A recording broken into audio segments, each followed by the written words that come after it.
이런 것들이 심해지면 불안장애, 공황장애로 이어지거나 혹은 심각한 우울증이 발생하기도 하시고요. 제가 경험적으로 봤을 때 자율신경 실조증이 있으신 분들은 이런 불안과 우울 외에도 증이 있으신 분들도 의외로 굉장히 많습니다.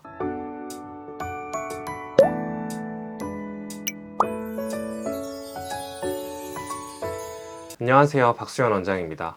지난 시간에 만성 스트레스로 인해서 자율신경이 무너지는 원리에 대해서 설명드렸는데요. 혹시 영상을 아직 안 보신 분들은 이 영상을 보시기 전에 꼭 총론편을 먼저 시청하고 오시면 오늘 알려드릴 자율신경 실조증의 대표 증상들에 대해서 훨씬 더 이해하기 쉬우실 거니까 꼭 시청을 한번 해보시길 바랍니다. 지난 시간에 자율신경의 무너지는 원리를 간략하게 정리를 해드릴게요. 자율신경이란 우리 몸의 생명 유지를 위해서 필수적으로 기능하는 신경이라고 말씀드렸습니다. 그래서 자율신경은 심장박동, 호흡, 소화, 면역, 체온 조절 이런 굉장히 중요한 역할들을 하는데, 이 자율신경에는 교감신경, 부교감신경 두 가지가 있다고 말씀드렸죠. 교감신경은 우리가 스트레스를 받을 때 일하는 긴장하는 신경, 부교감신경은 휴식을 취하거나 소화를 할 때 나타나는 이완하는 신경이라고 말씀드렸습니다. 교감신경과 부교감신경이 적당히 밸런스와 조화를 이루는 게 건강한 상태이지만, 만성적으로 받는 스트레스로 인해서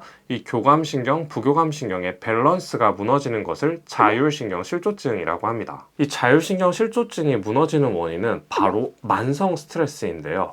만성 스트레스가 우리 몸에 누적이 되면 시상하부에서 뇌하수체, 부신으로 이어지는 스트레스 축에 의해서 스트레스 호르몬인 코르티솔이 과도하게 분비되고, 또 건강한 사람들은 웬만하면 스트레스를 받았을 때 신체가 그렇게 쉽게 무너지지 않는데, 편도체가 과도하게 활성화되어 있고 또 전전두엽의 기능이 약한 뇌구조를 가지고 있는 사람들은 유달리 남들에 비해서 스트레스 자극에 더 민감하다고 말씀드렸습니다. 이런 뇌구조가 예민한 사람들이 바로 자율신경 실조증에 더 잘 걸리는 것이죠. 그러면 자율신경 실조증의 대표 증상은 뭐가 있을까요? 진료실에서의 경험을 떠올려 보면 이건 정말 다양합니다. 증상이 한 3개에서 5가지 정도로 압축돼서 강하게 나타나시는 분들도 있고요. 적게는 10개에서 많으면 20개, 30개까지 증상이 아주 광범위하게 나타나시는 분들도 있어요. 제일 기억에 남는 건 어떤 환자분은 진료실에 들어오셨는데 이렇게 종이를 빼곡히 적어서 가져오신 거예요. 그래서 저는 처음에 다른 병원이나 한의원에서 검사 받으신 거 가져오셨나 보다라고 생각했는데, 그게 검사지가 아니라 본인이 이렇게 글로 직접 쓰신 거였거든요. 그게 환자분의 증상들이었어요. 제가 왜 이렇게 많이 적어오셨어요? 라고 하니까 제가 막상 진료실에 들어오면 증상들이 너무 많아가지고 다 말씀을 못 드릴 것 같아서 이렇게 적어왔다고 하시더라고요.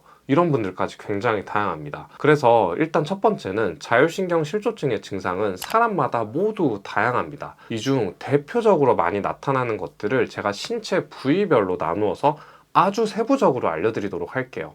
일단 환자분들이 대부분 불면증, 소화불량, 만성적인 피로감, 두통, 근육 통증 이런 것들은 기본적으로 깔고 가시거든요. 그런데 벌써 이 증상만 해도 굉장히 남들에 비해선 많습니다. 이때 환자분들이 겪는 문제는 나 그러면 어느 병원을 가야 되지? 어느 과를 가야 되지? 굉장히 헷갈려 하십니다. 내가 통증이 있으니까 통증과나 정형외과를 가야 되나? 라고 해서 또 정형외과를 가시기도 하고, 가면 엑스레이 찍고 물리치료하고 진통제 처방받고 이러고 끝나요. 두통도 있고 머리도 아프고 하니까 또 신경과를 막 갑니다. 이석증 검사도 하고 귀 검사도 하고, 좀 큰 병원을 가면 뇌 MRI를 검사하기도 하고, 또 괜찮다고 나와요. 그러면 또 정상이라는 얘기를 듣고, 또 소화가 안 되시고 하니까 또 내과를 막 갑니다. 내과를 가면 검사를 안 하거나 검사를 하게 되면 위내시경 정도 하고, 그냥 신경성 위염이에요 이런 말씀 들으시고 소화제 처방받고, 이러면 벌써 처방받은 약이 굉장히 많아요. 또 이러다가 증상이 많으니까 몸이 좀 전신적으로 문제가 있나 보다 라고 해서 또 막 한의원을 갑니다. 한의원은 이제 사람을 좀 전체적으로 이렇게 치료해 주는 게 있으니까 또 막 이렇게 가다가 이게 내가 그냥 정신병에 걸린 건가? 이런 말을 나는 그렇게 잘 생각 안 하는데 주위에서 한번 막상 내가 정신과 가보니까 좋더라고 이런 얘기를 듣거나, 혹은 내과나 한의원이나 아니면 신경과 이런 진료를 받다가 환자분이 좀 정신질환인 것 같아서 정신과를 가보셔도 괜찮을 것 같아요 이런 말을 듣고 또 정신과를 갑니다. 그러면 또 대부분 정신과에서는 불안장애나 우울증이나 이런 진단을 받고 신경안정제나 항우울제 이런 처방을 받습니다. 이게 환자분들이 겪는 문제거든요. 근데 이렇게 하면 안 됩니다. 근데 이때 알아야 되는 건, 내가 특정 부위에 증상이 나타난다고 해서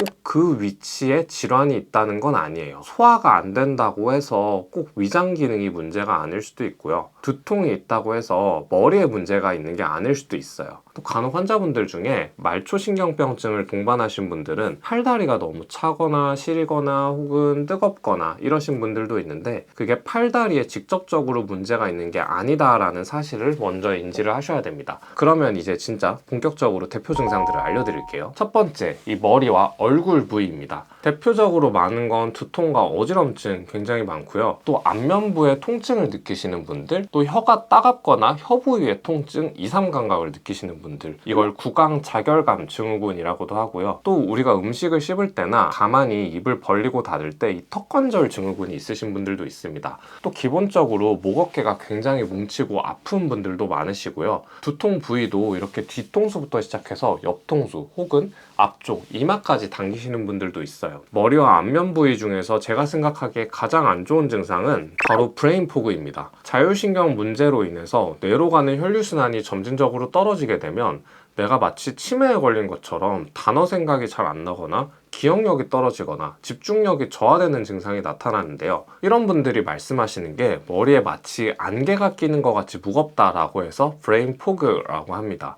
이런 증상들이 얼굴이나 안면 부위에 직접 이상이 있다라기보다 척추의 자율신경에서 뇌로 이어지는 신경순환, 혈류순환이 떨어지면서 나타나게 되거든요. 원리는 굉장히 다양한데, 예를 들면 자율신경 문제로 인한 두통이 있으신 분들을 보면 이렇게 두개골이나 아니면 척추가 굉장히 딱딱해져 있는 경우가 많습니다. 이 부위가 굳어서 제대로 혈류순환과 신경순환이 일어나지 않다 보니까 마치 이렇게 어깨 근육이 쪼이듯이 머리에 있는 모상건막이라던가 후두하근이라던가 측두근 이런 데가 굉장히 타이트해지거든요. 그러면서 두개골, 또 안면부에 있는 근육, 목이 굉장히 딱딱해지면서 여기를 점점 쪼이게 되는 거예요. 그래서 일반적으로 나타나는 다른 두통이나 안면 통증과는 다르게 자율신경 문제로 인한 머리나 얼굴 증상들은 뇌 MRI나 CT를 찍어도 뇌는 정상인 경우가 굉장히 많습니다. 즉, 뇌 구조적인 이상이 아니라 자율신경의 기능의 이상으로 인해서 문제가 나타난다고 생각하시면 됩니다. 두 번째로 상체입니다.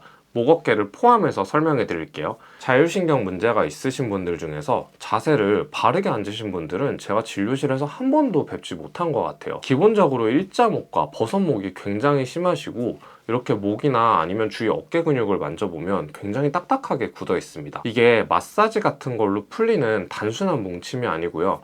정말 그 조직이 섬유화됐다고 표현을 하는데, 여기가 마치 딱딱한 흉터처럼 눌렀을 때 굉장히 단단한 조직이 느껴집니다.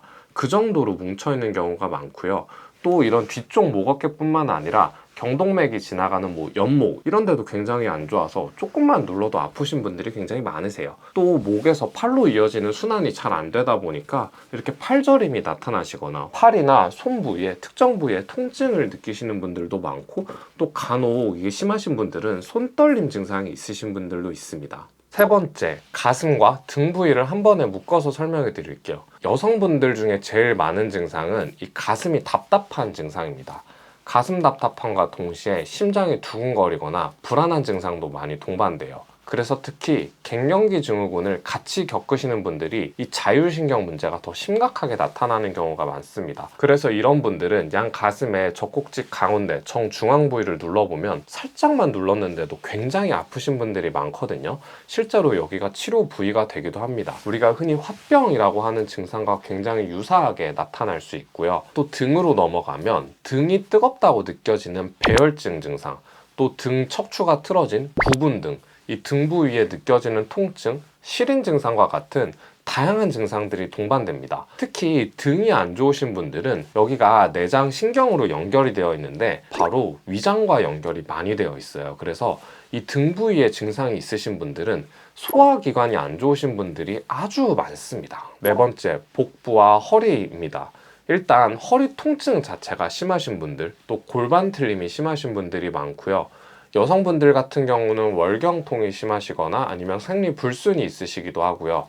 남성분들 같은 경우는 전립선 문제나 성기능 저하, 또 밤에 소변을 자주 보는 야간요 증상도 많이 있습니다. 남녀 공통적으로는 과민성 방광 증후군도 굉장히 많으세요. 또 이런 분들을 복부를 살펴보면 배를 조금만 눌려도 굉장히 팽창이 많이 되어 있으시고, 실제로 배를 이렇게 톡톡 쳐보는 압진을 해보면 꼬르륵 소리가 나거나 아니면 동맥이 뛰는 소리가 느껴질 정도로 굉장히 긴장이 많이 되어 있으십니다. 식사를 조금만 하셔도 내가 뭐 먹은 것도 없는데 이렇게 복부 팽만감이 심하신 분들도 많으시거든요. 실제로 이런 분들은 소장과 대장 기능이 떨어지면서 장내 세균도 굉장히 많고 장내 미생물 환경 자체가 악화되어 있으신 분들이 많습니다. 다섯 번째, 전신적인 증상입니다. 일단 만성적인 피로감을 굉장히 많이 호소하시고요.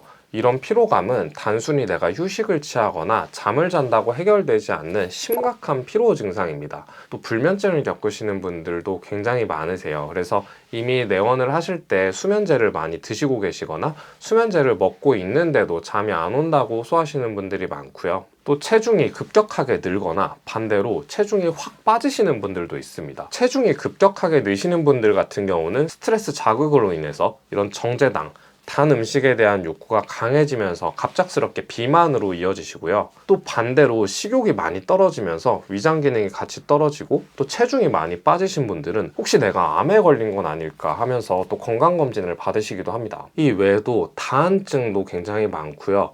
또 전신에서 느껴지는 심각한 통증을 유발하는 섬유근육통, 복합통통 증후군, 이런 질환들도 있습니다. 면역계에 이상이 생겨서 발생하는 자가면역성 질환들도 많이 나타납니다. 이런 분들이 보통 류마티스가 굉장히 많고 또 쇼그렌 증후군과 같은 평범하지 않은 질환들에 걸리기도 하세요. 또 전신에서 나타나는 질환 중에는 내과 증상들이 굉장히 많아요. 만성적인 위장장애나 담적병을 끼시기도 하시고 또 자율신경 실조증이 오래되다 보면 결국 혈관에 만성적인 염증을 만들거든요. 그래서 연세가 좀 있으신 분들은 당뇨라던가 고지혈증, 고혈압과 같은 만성 대사 질환들도 많이 가지고 계시고, 이게 심하신 분들은 동맥경화증이나 아니면 중풍이 생기기도 하십니다. 이런 식으로 특정 부위를 벗어나서 전신적으로 증상이 많이 나타나시고요. 여섯 번째로는 정신, 즉 멘탈적인 문제도 많이 발생합니다. 자율신경계 증상들이 신체적인 증상들 뿐만 아니라 정서적으로도 굉장히 불안하고 초조해지기도 하고요. 또 반대로 엄청난 무기력감에 빠지시기도 합니다.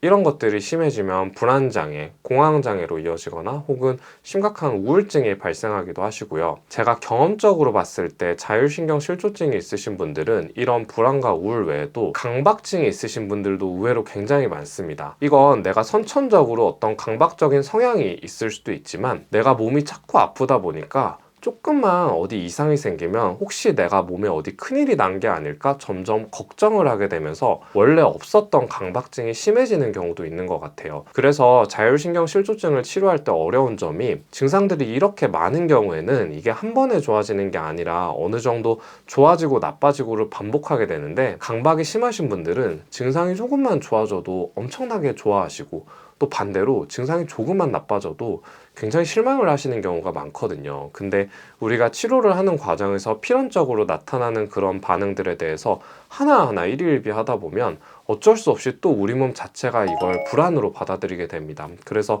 이런 강박증을 잘 관리하는 것도 굉장히 중요하고요. 이 외에도 뇌 구조가 상대적으로 예민하다 보니까 ADHD가 있으시기도 하고 또 틱이 있으신 분들도 많고요. 또 화를 참지 못하는 분노 조절 장애 같은 것들도 굉장히 많은 것 같습니다. 그러면 이런 자율신경 실조증을 치료할 수 있는 방법들은 어떤 것들이 있을까요? 제가 한의사긴 하지만 한방과 양방에서 치료할 수 있는 방법들을 오늘은 모두 설명해 드리도록 할게요. 대표적인 한방 치료법은 침치료와 한약치료입니다. 침치료 같은 경우는 직접적으로 통증을 조절하는 효과도 굉장히 뛰어나고요. 또 침치료를 할 때 원래부터 배수혈이라는 개념이 있어요. 배수혈이 뭐냐면 자율신경 실조증을 치료할 때 우리가 척추 부위에 주사를 놓게 되거든요. 그런데 그 척추 부위가 바로 교감신경이 분포하는 자리여서 그 부위에 주사를 하는 건데, 이 배수혈이 바로 교감신경이 분포하는 자리와 굉장히 유사합니다. 그래서 한의학적으로는 침치료를 할 때 이런 척추 부위를 치료해서 전신의 자율신경을 치료하는 개념이 예로부터 존재했고요. 한약치료 같은 경우도 단순히 면역력을 올리는 보약을 쓰기보다는